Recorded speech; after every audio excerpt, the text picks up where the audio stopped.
दोस्तों, अगर भारत माता से सच्चा प्यार करते हो तो वीडियो को लाइक और चैनल को सब्सक्राइब कर देना। बंटी बोलता है, अरे मेरी बहन बबीता, आज तो कमाल ही हो गया।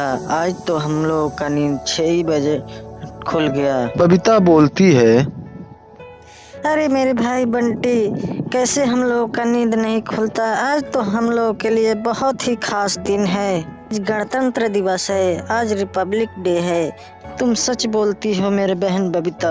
आज हम लोग को हमारा नींद नहीं जगाया है, हमारा देशभक्ति ने जगाया है।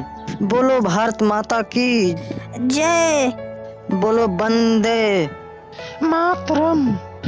बंटी बोलता है, मेरी बहन बबीता, चलो देखते हैं मम्मी पापा का नींद अभी खुला है या नहीं। तभी उसकी माँ टूनी और उसके पिता कालू आते हैं और बोलते हैं, बेटा, उसी टाइम हम लोगों का नींद खुल गया था जब तुम लोग जयकार मना रहे थे। बेटा, ऐसे ही देशभक्ति अपने सीने में रखना। बेटा, फटाफट तैयार हो जाओ झंडा फहराने के लिए, नहीं तो लेट हो जाएगा। चलो तुम लोग, हम लोग पीछे से आते हैं। बंटी और टूनी फटाफट से तैयार होते हैं और झंडा फहराने तभी आकर के देखते हैं सारे बच्चे झंडा फहराने के लिए इंतजार में कतार में खड़े होकर के इंतजार कर रहे हैं। ये भी दोनों फटाफट से कतार में खड़े हो जाते हैं। तभी स्कूल का प्रिंसिपल आता है झंडा फहराने के लिए और खड़ा हो जाता है और बोलता है, तो बच्चों, इस झंडे को क्यों फहराते हैं? तभी बंटी बोलता है, सर, हमारा देश आज ही का दिन आज़ाद हुआ था, इसीलिए स्वतंत्र दिवस मनाते हैं। 15 अगस्त 1947 को हमारा देश आज़ाद हुआ था। तभी प्रिंसिपल बोलता है, वेरी गुड बंटी बेटा, तुम बहुत ही होशियार हो। तब झंडा फहराने का कार्यक्रम चालू होता है और प्रिंसिपल झंडा फहरा देता है। सारे बच्चे राष्ट्रीय गान गाने लगते हैं। जनगण मन अधिनायक जय है, भारत भाग्य विधाता, पंजाब सिंध गुजरात मराठा, द्राविड़ उचिकल बंगा, विंध्य हिमाचल यमुना गंगा, ओचल जलते तरंगा, तब सुबेरा में जागे, जय है जय है जय जय जय जय। सारे बच्चे झंडा फहरा करके अपने अपने घर मिठाइयाँ लेकर के चले आते हैं। तो बच्चों, भारत माता का सम्मान करो और भारत का झंडा का सम्मान। खुशियों का त्यौहार खिचड़ी आ गया। अब सारी चिड़ियों का खुशियों का ठिकाना नहीं रहा। अब सारी चिड़िया बहुत ही ज़्यादा खुश है। इन सब से ज़्यादा बंटी खुश होता है और बंटी का खुशियों का ठिकाना नहीं रहता है।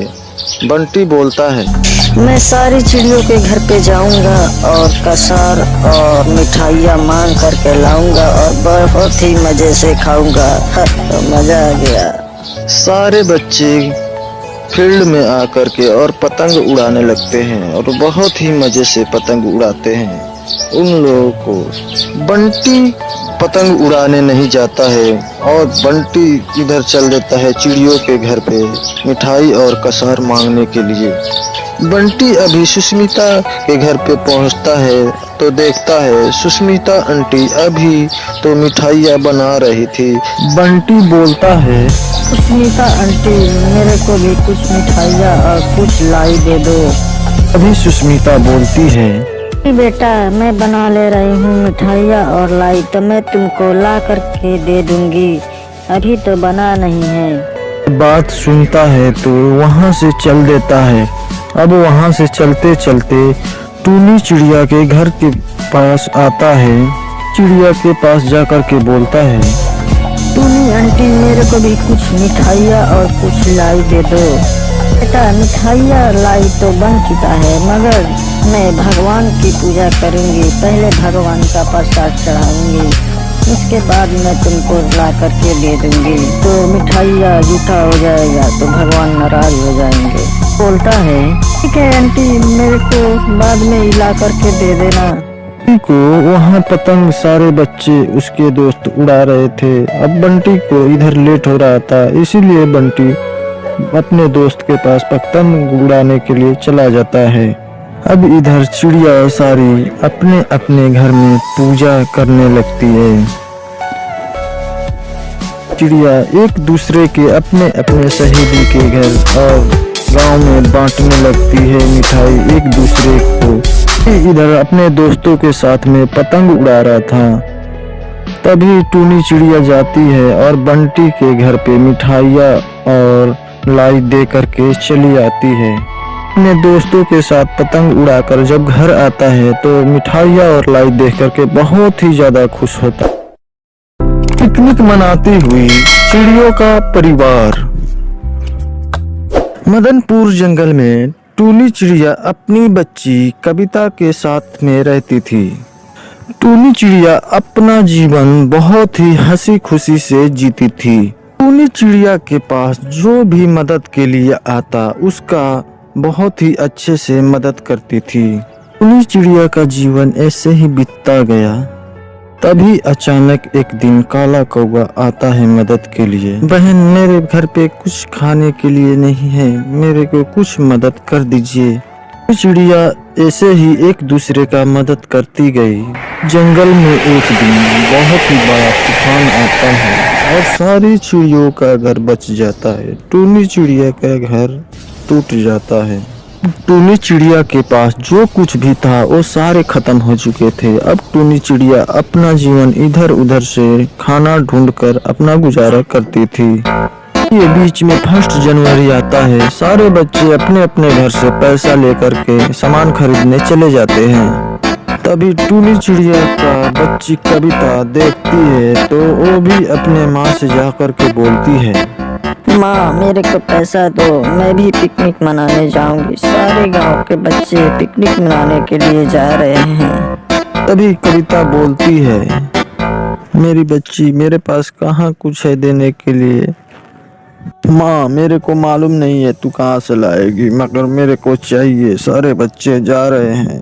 टूनी चिड़िया अब वहाँ से चली जाती है और जिसका जिसका टूनी चिड़िया मदद की थी उससे मांगती है। भाई, मेरे घर पे जो कुछ भी था वो सारे खत्म हो चुके हैं। आपको मालूम ही है मेरा घर टूट गया है। मेरे को कुछ मदद कर दीजिए। मेरी बच्ची पिकनिक मनाने के लिए जिद कर रही है। नहीं बहन, मेरे पास कुछ भी नहीं है देने के लिए, मेरे पास कुछ नहीं मिलेगा, जाओ तुम यहाँ से जाओ। टूनी चिड़िया निराश हो जाती है क्योंकि टूनी चिड़िया जिसका मदद की थी वो भी उसका मदद नहीं कर रहा है। चिड़िया घर आकर के अपनी बच्ची को सारी बात बताती है। उसकी बच्ची समझदार थी, अपने माँ से बोलती है, हाँ, मेरे को पैसा नहीं चाहिए, मैं ऐसे ही रह लूंगी। साल नहीं मनाया तो क्या है, अगले साल मना लूंगी। टूनी चिड़िया बहुत ही खुशी होती है उसकी अपनी बच्ची को बात सुनकर। गांव के सारे बच्चे बहुत ही अच्छे से पिकनिक मनाते हैं और बहुत ही हंसी खुशी से एंजॉय करते हुए खाते हैं।